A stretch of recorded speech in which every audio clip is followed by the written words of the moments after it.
This week on Hasten TV. This week, we make the long journey from South India to Bangladesh. I'm on a choo-choo train. I'm on a choo-choo train. In big city now. Along the way, we visit some of the oldest and most famous sites of the world, including Varanasi, a city on the banks of the Ganges River. Behind me, they're cremating the bodies, and there's 3 burning right now behind us. Afterwards, it's overland to the capital of Bangladesh, Dhaka, where violence suddenly breaks out and threatens our entire journey. People are fighting and they're shooting.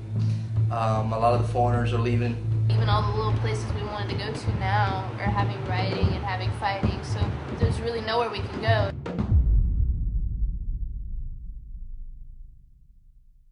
Hi, we're Dustan and Darlene Stanley. We're married, we're ministers, and we're determined to see the Great Commission complete. The Lord has put it on our hearts to start a worldwide missions ministry. But before we can do that, we've got some learning to do. So we've packed 2 bags and we're taking a year to travel around the world. Our goal? To learn, to preach, to change. This is our first journey, and we're taking you with us.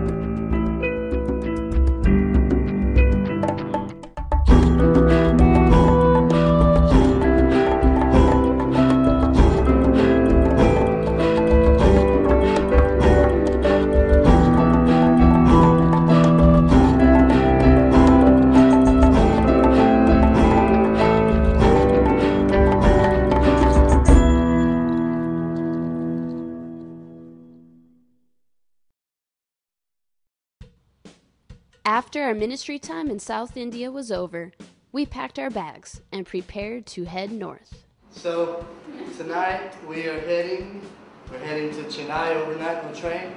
It's been a good time here in Sivakasi, but it's over. So we're gonna hit the road. Let's go. This is my bag, got everything in here. And this is everything I got while I was in India. Lord bless their trade. Be with them, O God. Lord, use them for your glory. Bless them. Help them to come back again to India. Before we left, we took pictures with Brother Emmanuel and his family. It was hard saying goodbye to everyone, but we knew with the Lord's help, we'd be coming back to Sivakasi. So we make our way to the train station, and Kaylee is excited like crazy to have her first train ride. I ain't never been on a choo-choo train. I want a choo-choo train. It was all complicated trying to get in, but we finally found our seats. And its berth is 1, 2, 3, 1, 2, 3. And also these guys, this is their first time in the air conditioning part of the train. It's gonna be a good train ride. Something is gonna happen tonight. We get on this train and we're headed to Chennai, and she is just going off like crazy. I think Stanley is scared. You have to sleep with Kaylee tonight. This girl has lost her mind, and she's harassing Stanley. Stanley, what do you think about being sleeping I don't know. I don't know. I'm not gonna sleep. I'm on a choo-choo train. The next morning, we were exhausted, and Kaylee was still singing her choo-choo train song. We got enough of the choo-choo train song. We don't need no more choo-choo train song on our tape. I'm on a choo-choo train. I'm on a choo-choo train. Each one of those tapes like $4. I don't want no more of the choo-choo train song. When we arrived in Chennai, it instantly got busier. Breathing in that Chennai air. In big city now. We made our way through the crowded city in yellow auto rickshaws as we went to visit St. Thomas's Mountain, where Thomas, the disciple of Jesus, was martyred. Such an honor to be standing in the same place where one of Jesus' disciples were. He came here to India almost 2,000 years ago to spread the gospel, and he did a great job, but they actually martyred him here. It was so eye-opening to hear his story of how he brought the gospel there. He was praying, because apparently he liked to pray on the mountain. And they snuck up and they killed him with spears. But he planted the church in India years ago. He's a great man. He's the one that was quoted as saying, "Oh, my Lord and my God." He's the one that didn't believe until he got close enough to see the wounds. And he's the one that also gave his life for the gospel's sake. It's really wonderful to have such men to respect and honor, to be our example of how we should live our life for God. The next day it was Sunday, and that meant we had to get ready for church, Indian style. We are helping Kaylee do outside. I feel like a burrito. It's your first time. Wrapping me up. She was getting wrapped and wrapped and wrapped around. It was Kaylee's first time wearing a sari. Now, mind you, it isn't as simple as it may seem. Are you paying attention to how they're doing this? Absolutely not. The sari consists of a petticoat, a blouse, and yards of fabric that's wrapped and wrapped around you and then pinned in place until it magically holds together. I have no idea how those things stay on. If it wasn't for safety pins, nothing holds the sari together. Not exactly the most secure of clothing, but hey, it was our last day together with Lily and her family, and so we wanted it to be special. Once we were all dressed and ready to go, we made our way to church, where we shared some of the things we learned since we'd been in India. We also received reports back of healings that had taken place since we were last there.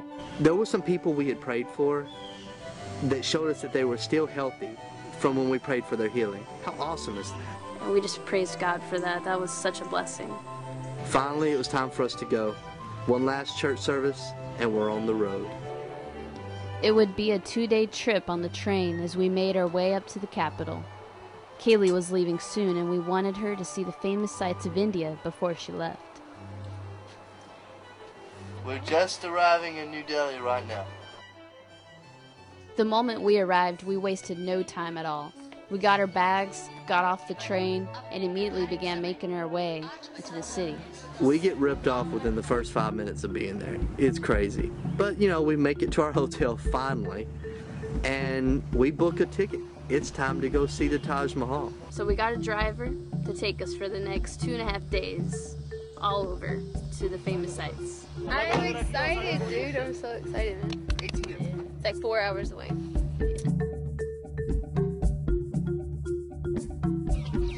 Looking at a giant pool, it looks like. Maybe where they stored water? And it looks like they haven't changed the water since the actual king lived here. They took us along the way to some other places that were really beautiful. But finally, we got to the Taj Mahal. I have been waiting on seeing this building for years. It's right there! Oh, we are here. We're at the Taj Mahal, finally. We got through the crazy long line, and we're about to walk inside, so...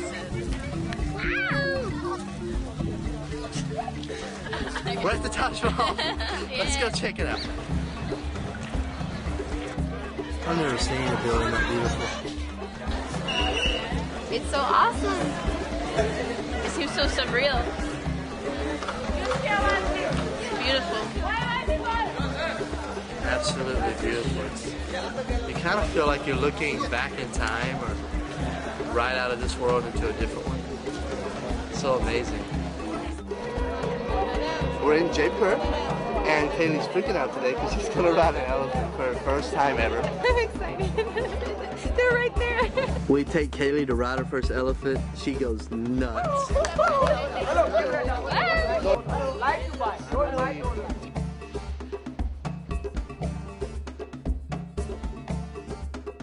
We had an amazing time taking in the beauty and history of India, and it was great to have Kaylee with us. We had such a good time with her. Now it was time for her to head back home, so we helped get all her things together, and we began making our way to the airport in Delhi. So we just sent Kaylee off. She's going back to America. We're gonna miss Kaylee. Couldn't go in with her. It was real sad, but she was ready to go back to get ministry done.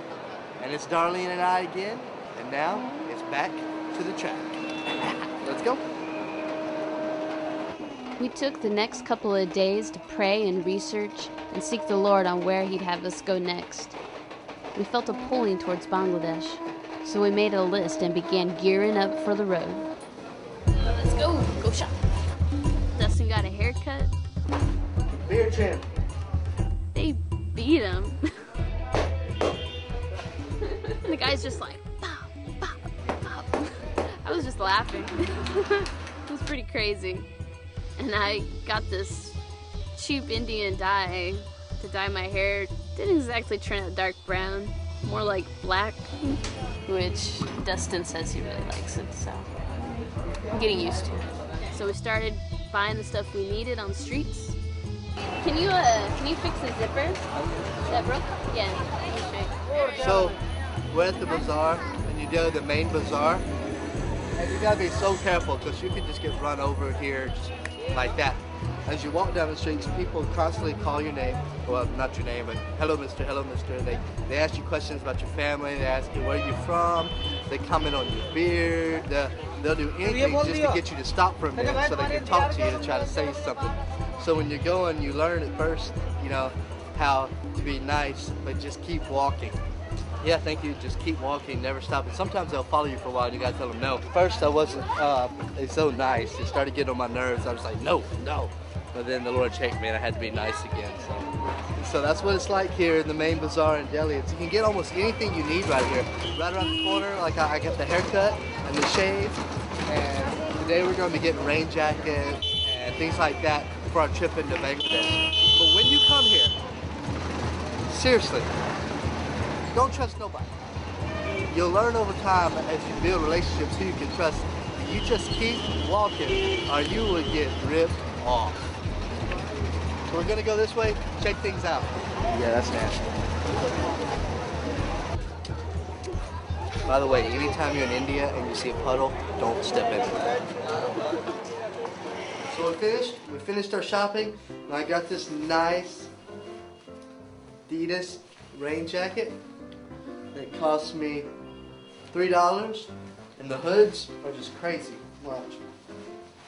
Look, you can turn your head. Like a pigeon. At least it says Adidas. It must be, right? Can't be fake in India. It's not really Adidas. It's actually some Indian guy sold it and then put Adidas on it. But don't tell Adidas that. And we're ready to go. Hello. Hello. My name is Jyoti. My name is Anju. Riding in our bicycle. Yeah. Tuk-tuk right now, bicycle rickshaw. Kids hopped on the back. Made this guy's job harder. They work hard for their money, man. This is probably the roughest road in Delhi too, by the way. Yeah. The roughest road. So many. Once again, got everything packed in our bags. On our way to head out. Navigating our way around the Indian train station was chaos. We sat and we waited, trying to stay out of everybody's way. And the next morning, we arrived in the ancient city, Varanasi. So we're here, we're in Varanasi. I'm so tired. You know, all the train rides, you sleep very little. But we are now in Varanasi. Sun's rising over the Ganges. Checking it out. It's a quick stop before we head to Bangladesh. It's 6 now, 6 a.m., but you've already got people with chanting starting, and you still smell the smoke from the ghats, the burning ghats. And we're going to get down on the river and see what we see in the next few days. Varanasi, a city situated on the banks of the Ganges River, is regarded as a holy city, and it's one of the oldest continuously inhabited cities in the world, and probably the oldest in India. You can only imagine some of its history, It's said that Buddha preached his first sermon beside this river, and thus being the birthplace of Buddhism itself. A whole lot of religious background for the Hindus and even to the Buddhists, and so thousands of pilgrims come there every year and just go on a pilgrimage through Varanasi to see it and the Ganges. There's a burning ghats where they cremate the bodies, but kids who are bit by snakes, pregnant women, sadhus, and children, they don't burn, they just throw in the river. We're being respectful of the funerals because they're just cremating bodies. That's normal, that's fine. But to me as an outsider, I see all the sewage being dumped in. I see the dead bodies floating in the river. And then I see people bathing, washing their dishes and brushing their teeth in that river. You can see black, like ash floating in the river, especially along the coastline there where we were, where they burn and they cremate the bodies. Behind me, over my shoulder, they're cremating the bodies, and there's 3 burning right now behind us. And they lay the body out and they do a whole ritual. And then from there, they take the bodies and they burn them, and they put the ashes into the Ganges River. It's different. People bathing in the river, cleansing themselves with the Ganges, so they think, and they're up and down bathing. The way they treated this river, they treated it like it was the way they could cleanse themselves of their sins. And just knowing that we have the answer, you know, through Jesus, it just was really hard to watch. The river itself, they consider to be divine, a god. This river is known for having the most freshwater sharks too. And there are people die in these waters every year because of these sharks. It doesn't make sense to me, but I take it as this. They know they need to have their sins washed away. That's why they're splashing. That's where they're washing, because they know they have sin stuck to them. And I know the blood of Jesus is the answer to wash away all of their sins forever. God loves these people. Just there's so much more work to be done here in India. There's so many more people to reach. And we can't stop. We can't stop here. We got to continue. No gold. No gold. And they wash in the river.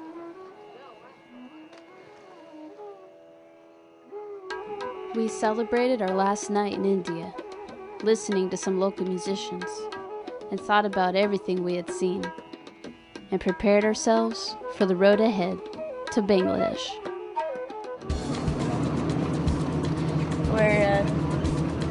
We're getting closer and closer to the border of Bangladesh. We're watching the climate changing, you know, getting greener, seeing more rice fields and more marshlands and ponds and lakes and things like that. I can't wait to get in this country. I've waited for a long time. And even more than India. I mean, I said that with India, but Bangladesh has been on my heart even more, so I'm excited. It was a bumpy ride the rest of the way to the border, and after many mishaps, we finally made it to Jessore.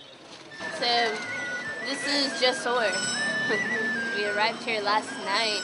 Actually, it took a while for us to get across the border. It was just crazy getting in here. Circumstantially, I guess we got left behind.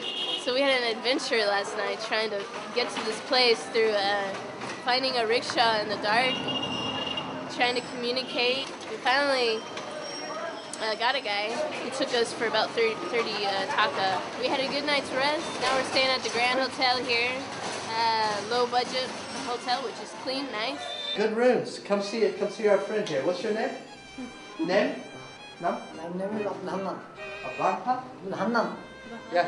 So come see our friend here, and you'll be able to stay at the Grand. You know, when you come here, you can't misinterpret the smiles, the lack of smiles, or the staring as rudeness. It's not. They're just so curious. Very few travelers, very few tourists come through this area. So when we come, we dress appropriately, and we really get to get out in it.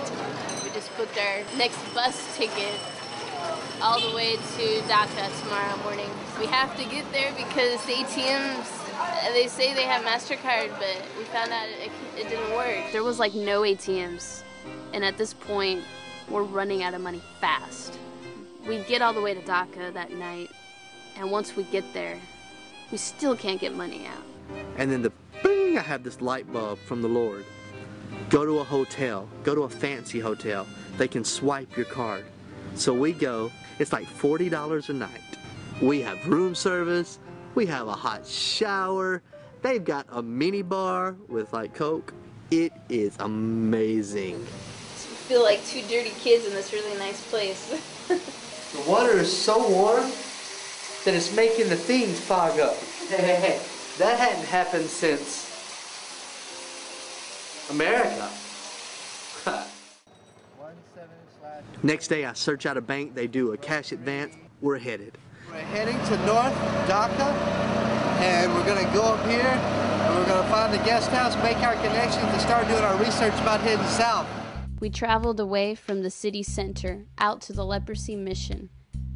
And the next day we headed down to meet up with Pastor Sukan, whose ministry, Generation Bangladesh, does work among the kids and teenagers in many of the surrounding areas. Hi, this is Shuken. I'm a children worker. I work with children. I'm very glad that I met Brother Dustan and Sister Darlene today in Dhaka. We'll be spending the day a little bit with them, so we're very glad. Thank you, Dustan and Darlene, to come to Bangladesh. Thank you for hosting us and helping us so much. Pastor Sukan brought us to his ministry base, where we met some of the people that worked with him and his wife. We were excited and anxious to learn all we could about reaching out to the people here. We sit down with Pastor Sukan and we begin talking and discussing plans. And we ask him, how can we do something to bless the people of Bangladesh? And we start making plans. But just as soon as we did, this girl walks in and starts talking to Pastor Sukan. He looks at us and says, they've started fighting in the streets in Dhaka, and the violence is starting to spread throughout the country. So they told us the border guards are going on a riot. They're shooting in the streets. They're shooting their patrol officers. It's apparently some army, different like Navy, military army, they're fighting, and the government has put a 2 o'clock curfew because these two groups are fighting in Dhaka right now. And so we have to go back to the guest house. We'll have to watch this, yeah? Will it continue for days, you think? I don't know, so we'll see you talking through phone. So everything stops the moment we find out that there's fighting in Dhaka. There's nothing we can do. Ministry's put to a stop. Everything at this point is just still. We pray with our Bengali friends, and we meet together with them, and we just begin praying for Bangladesh and praying over this fighting, that it would stop immediately and as soon as possible. Oh, wow, what else? Do you like to leave now? Do you think it's best? I think. We're heading back to our guest house right now.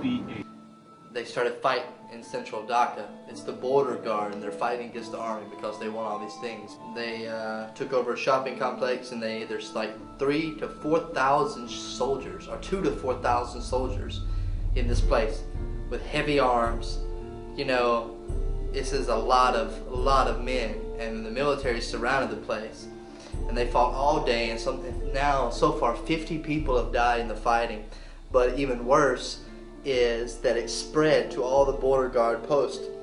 And now something like 10 or 12 cities, people are fighting, and they're shooting. Even all the little places we wanted to go to now are having rioting and having fighting, so there's really nowhere we can go, and we're right in the middle of the only safe zone there probably is in this major area right now. We thought it was going to be a short one-day thing, as terrible as that was. But now there's a major concern that it's going to be a big deal. We asked some of our Bengali friends what they thought about what was going on. This is such a crisis time in our country. We do not want to see more bloodshed among brothers. This is very painful for the nation. This is very painful for us as well. You see, they are fighting. They are actually killing their own brothers. It's very big loss for the nation. We don't feel good. A lot of the foreigners are leaving. We, however, are going to pray. We're going to go into prayer right now and find out why the Lord led us here at this time. We go back, we start praying. We're seeking God. God, we feel this uneasiness, but we just want to keep going. We just want to go with it. We want to do it anyway. We can't let the devil win. God, what do we do?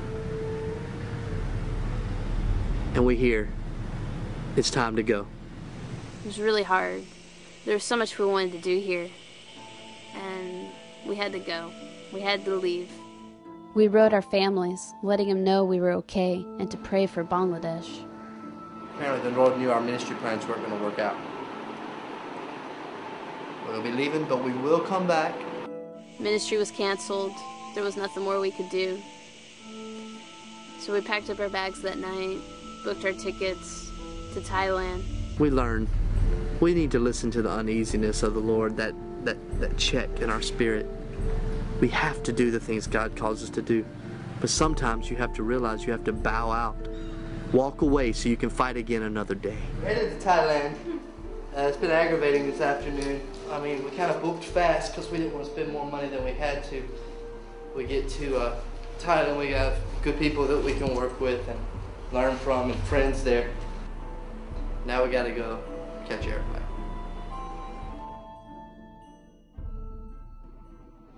I'm really bummed to be leaving. I feel like we didn't even get to do what we wanted to do, but our visas were expiring in just a little over a week from now, and things won't even be safe to do ministry till, probably a couple weeks from now. So we just had to plan our trip back to Bangladesh.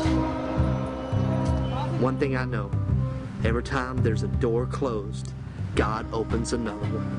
And so we're seeking out, what will God do next?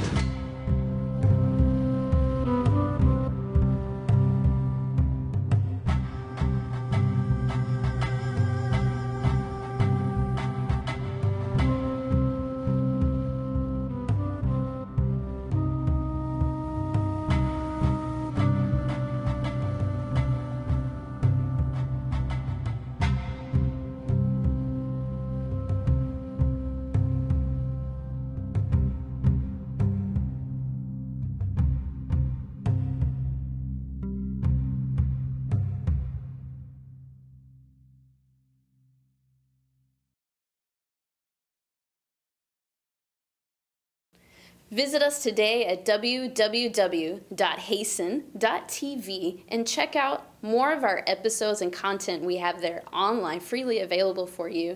We also have many projects going on around the world that we absolutely need your help with, so please sign up and become a monthly partner with us in helping us spread the gospel.